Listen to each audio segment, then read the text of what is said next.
BJP से मैं चतरा चुनाव लड़ा, 90% मुसलमानों ने कमल छाप पर वोट दिया। कुंथा में मेरी पत्नी सुचित्रा सिंह जेडीयू और बीजेपी के सिंबल से चुनाव लड़ी, 100% मुसलमानों ने मेरी पत्नी को, सुचित्रा सिंह को वोट देने का काम किया।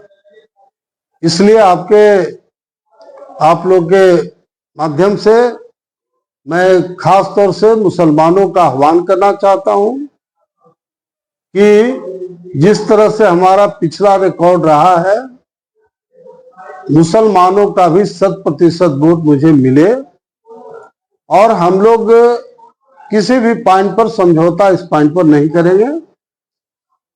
तो तमाम जो बैकवर्ड हैं, दलित हैं, माइनॉरिटीज हैं और सवर्ण समाज के लोग हैं, तो सबको लेके हम चलेंगे। आप सब जानते हैं कि मेरा नाम सिर्फ नागमणि है। नागमणि के आगे कुशवाहा लोग समझे,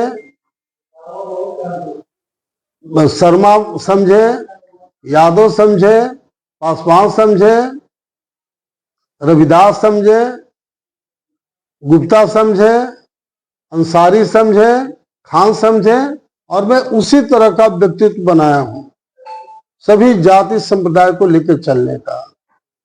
और अरवल विधानसभा क्षेत्र का में घूमने के बाद अगला लक्ष्य है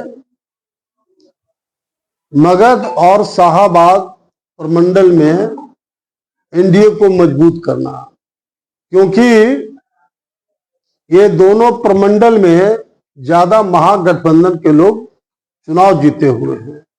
उसका दो ही कारण है।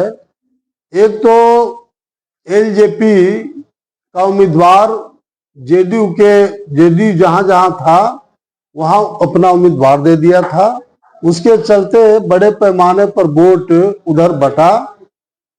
और दूसरा हमारा कुशवाहा वोट भी ये मगध और शाहाबाद के इलाके में वो मैक्सिमम महागठबंधन को गया था।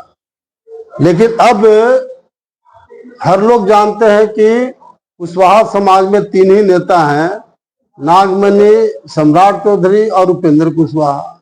जब तीनों हम लोग एक हो गए तो 100% एनडीए को कुशवाहा का वोट मिलेगा और एक वोट के लिए महागठबंधन को तरसना पड़ेगा। तो ये हमारा फ्यूचर प्लान है, ताकि मगध और शाहाबाद के इलाके में मैक्सिमम सीट एनडीए को मिले।